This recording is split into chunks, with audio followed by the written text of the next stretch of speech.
रानी वाड़ा के हर घर में खुशियों का समा है छाया। संजय मुकेश ने भभूतमल जी का सपना सच है बनाया। सबसे पहले आप सभी को शिक्षक दिवस की ढेर शुभकामनाएं, है ना। और सबसे पहले मेरे उन गुरुओं को नमन जिन्होंने मुझे इस काबिल बनाया कि आज मैं इस समाज में कुछ अच्छा योगदान दे पा रहा हूँ, है ना। सबसे पहले उनको मेरा नमन है।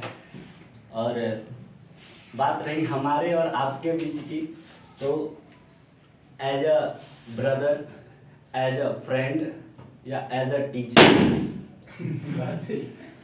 हमारा स्नेह, हमारा सहयोग और हमारा गुस्सा, ये तीनों ही आप लोगों के साथ हमेशा रहेगा।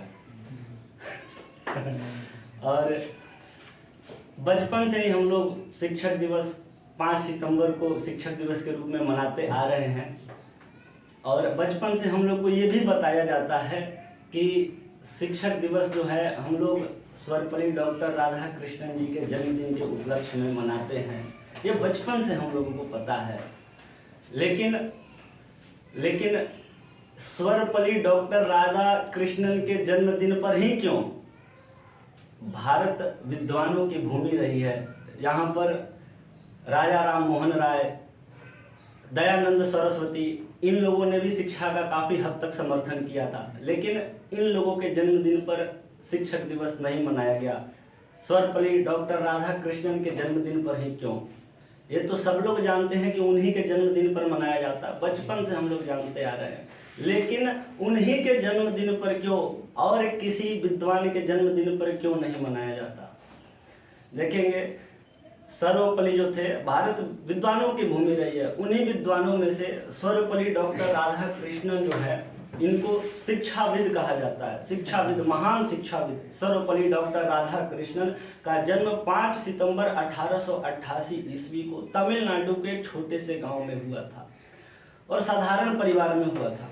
बचपन से ही उनका शिक्षा के प्रति काफ़ी रुझान था और उन्होंने अपने आगे आने वाले समयों में, सर्वपल्ली डॉक्टर राधा कृष्णन ने अपने आगे आने वाले समयों में लगभग 40 साल तक भारत को एक शिक्षक के रूप में योगदान दिया है। उन्होंने भारत को एक शिक्षक के रूप में योगदान दिया और इस दौरान वो आंध्र विश्वविद्यालय के कुलपति रहे। आपको BHU, जिसको आप लोग कहते हैं बनारस हिंदू विश्वविद्यालय, उसके कुलपति रहे। और इन्होंने उन 40 वर्षों में शिक्षा के क्षेत्र में बेहतर काम किया है। सर्वपल्ली डॉक्टर राधा कृष्णन ने इतना बेहतर काम किया कि इनको 27 बार नोबेल पुरस्कार के लिए नामित किया गया। 1954 में इनको भारत रत्न से नवाजा गया। इतना ही नहीं, स्वतंत्र भारत के पहले उपराष्ट्रपति और द्वितीय राष्ट्रपति के रूप में इनको निर्वाचित किया गया। आप देखें कि एक छोटे से गांव का, साधारण से परिवार का लड़का एक छोटे से गांव से उठकर भारत के शीर्षतम पद पर जाकर बैठा हुआ है। यहाँ से हमको और आपको सीख लेनी चाहिए कि जब वो ऐसा एक साधारण परिवार का लड़का एक छोटे से गांव से उठकर इतने शीर्षतम पद तक जा सकता है, तो हम और आप क्यों नहीं? हम और आप क्यों नहीं? इसको अपने अंदर ढालना होगा, इन विचारधाराओं को अपने अंदर समाहित करना होगा। आगे बढ़ने के लिए इन विद्वानों से हमें कुछ सीखने की आवश्यकता है। बात है 1962 की। चूंकि सर्वपल्ली डॉक्टर राधा कृष्णन शिक्षक रह चुके हैं, तो उनके छात्रों ने उनसे कहा, सर्वपल्ली डॉक्टर राधा कृष्णन के छात्रों ने कहा उनसे कि गुरुजी, हम आपको आपके जन्मदिन पर हम लोग कुछ आपको उपहार देना चाहते हैं और आपका जन्मदिन जो है हम लोग सेलिब्रेट करना चाहते हैं, आपका बर्थडे सेलिब्रेट करना चाहते हैं। जवाब में ये आपको सर्वपल्ली डॉक्टर राधा कृष्णन ने कहा कि हमें किसी भी उपहार की आवश्यकता नहीं है। हमें खुशी होगी यदि हमारा जन्मदिन एक शिक्षक दिवस के रूप में मनाया जाए। उन्होंने ये वक्तव्य कहा कि आप हमें उपहार देने के बजाय हमारा जो जन्मदिन आता है 5 सितंबर को, हमारे जन्म दिवस को शिक्षक दिवस के रूप में आप लोग मनाइए। ये हमारे लिए और भारतवर्ष के सभी शिक्षकों के लिए गर्व और सम्मान की बात होगी। सिर्फ हमारे लिए नहीं, भारत के जितने भी शिक्षक वर्ग हैं उनके लिए ये सम्मान की बात होगी। और आज आप देख रहे हैं, भले ही सर्वपल्ली डॉक्टर राधाकृष्णन हम लोगों के बीच में नहीं है, लेकिन आज जो वो मुहिम छेड़ कर गए हैं उसको आज भी आप अपने शिक्षकों को सम्मान देने के लिए 5 सितंबर को मना रहे हैं। तो आपको ये पता होना चाहिए कि 1962 में ही पहली बार शिक्षक दिवस मनाया गया था 5 सितंबर को, है ना। और उसके बाद से लगातार मनाया जा रहा है और आज भी हम लोग उसी को मनाने के लिए यहाँ उपस्थित हैं। समझ में आ रही है कि नहीं? तो अभी आपको ये बात समझ में आई होगी कि डॉक्टर सर्वपल्ली राधाकृष्णन के जन्मदिन पर ही क्यों मनाया जाता है शिक्षक दिवस, और विद्वानों के जन्म दिवस पर क्यों नहीं मनाया जाता। बात करें भाई अगर आप लोगों की, तो आप लोगों का अभी जो जीवन है ना, ये जीवन जो है ये संघर्षपूर्ण जीवन है।